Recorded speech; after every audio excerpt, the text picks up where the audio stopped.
terkait dengan bagaimana langkah antisipasi yang dilakukan oleh pemerintah Indonesia untuk menghalau penyebaran COVID-19 varian baru, yaitu varian Omicron, yang dikatakan berasal dari Afrika Selatan, terutama Botswana, di mana Indonesia telah menutup pintu masuk bagi warga negara asing yang langsung datang dari negara tersebut, ataupun juga dari negara-negara yang cukup diwaspadai. Tidak hanya Indonesia, tetapi juga Malaysia melakukan hal yang sama. Lantas bagaimana hal ini terus dipantau, terus diawasi agar kita tidak kecolongan untuk adanya virus tersebut masuk ke Indonesia yang dikabarkan telah menjadi varian yang sudah menjadi varian of concern dari WHO dan dikabarkan lebih ganas dari varian Delta. Kami akan berbincang bersama dengan anggota Komisi 9 DPR RI, Rahmat Handoyo. Pak Rahmat Handoyo, selamat pagi Pak. Selamat pagi, Bung Rudi, apa kabar? Pendengar, salam sehat selalu. Assalamualaikum. Iya, waalaikumsalam warahmatullahi wabarakatuh. Alhamdulillah Pak, kami semua di sini baik dan Ya. mudah-mudahan juga Bapak dalam kondisi yang baik ini Pak ya. Sehat buat kita semua, seluruh bangsa Indonesia, Mas Rudi. Iya, Pak, pemerintah sudah menutup Pak ya pintu masuk WNA yang khususnya dari negara-negara yang memang negara asal ataupun negara-negara yang cukup diwaspadai.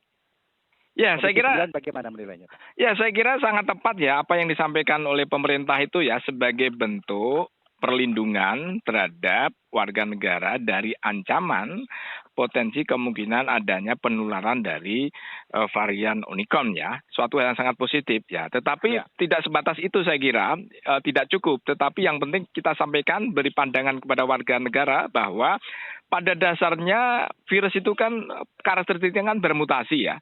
Baik mutasinya itu bisa lebih bahaya maupun tidak bahaya, baik dari dalam negeri maupun dari luar negeri. Itu dulu.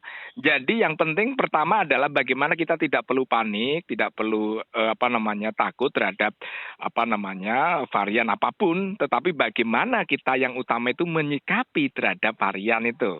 Terutama varian baru. Saya kira yang disampaikan oleh pemerintah sudah tepat ya. Yang penting adalah dengan cara yang ilmiah dan resiko. Berbasis risiko itu ya apapun yang kaitannya dengan dari pemerintah kita taati, protokol kesehatan kita tingkatkan, kemudian 3T kita tingkatkan, dan secara ilmiah adalah kita sukseskan vaksinasi.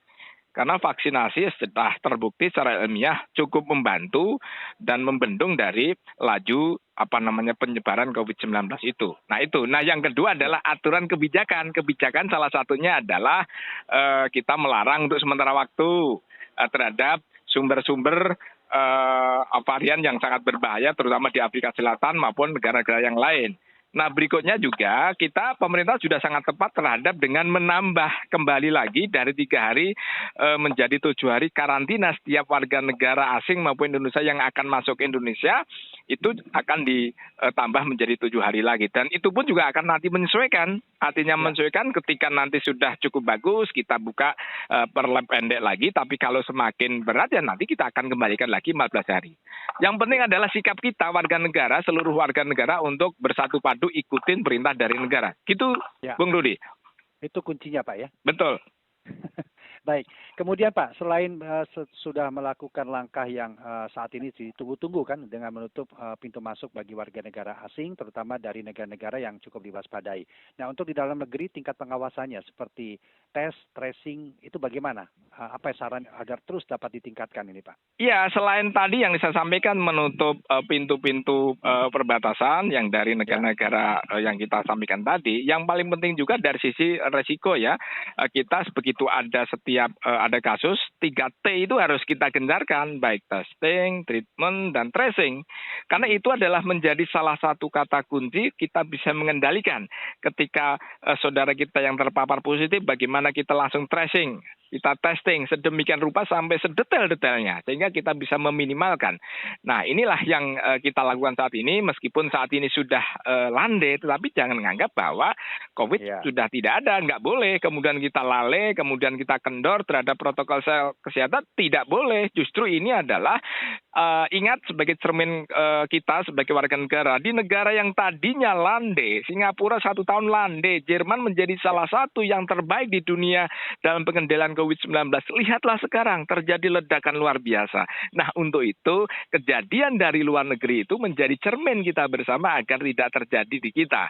Karena apalagi Nataru ini mendekati kita dan ancaman gelombang 3 itu juga nyata, termasuk di dalamnya adalah antisipasi varian yang berbahaya gitu, Bung Rudi. Ya, nah peningkatan komunikasi ke masyarakat berupa pemahaman itu seperti apa yang disarankan Komisi 9 Pak terkait hal ini agar kedisiplinan masyarakat juga semakin meningkat nantinya. Yang penting adalah bahwa pengendalian COVID-19 tidak semata-mata tugas pemerintah, tidak boleh. Tetapi tugas yang pemerintah pusat, daerah, tokoh-tokoh masyarakat, dan semua termasuk seluruh warga masyarakat adalah kesadaran.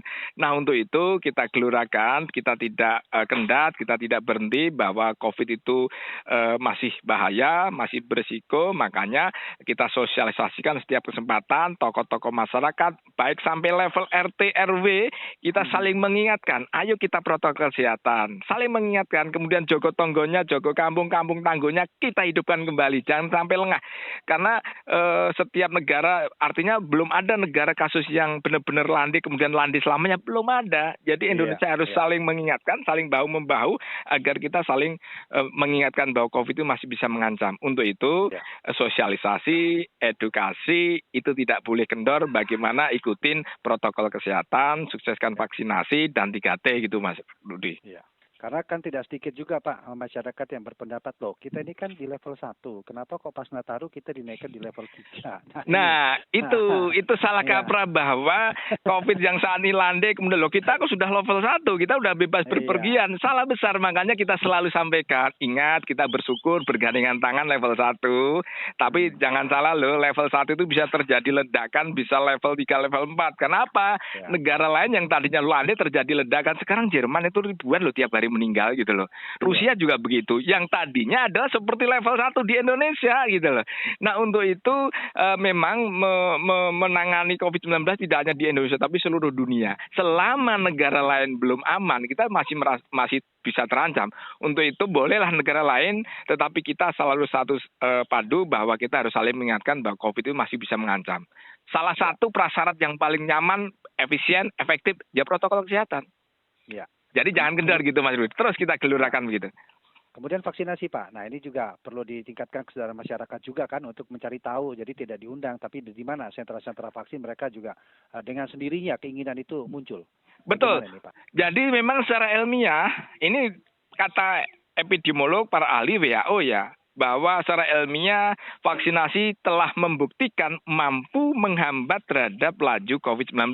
Paling tidak terhindar dari sakit yang berat, kemudian terhindar dari suatu yang berisiko kematian. Nah, untuk itu saya kira kita juga apresiasi, kita sudah cukup bagus ya prosesnya, sampai ada yang daerah ada yang sampai 70%. Memang harus kita sadari masih ada yang saudara kita yang masih ada yang belum mau, bahkan daerah ada yang masih rendah. Untuk itu kita tumbuhkan kesadaran begitu pentingnya vaksinasi.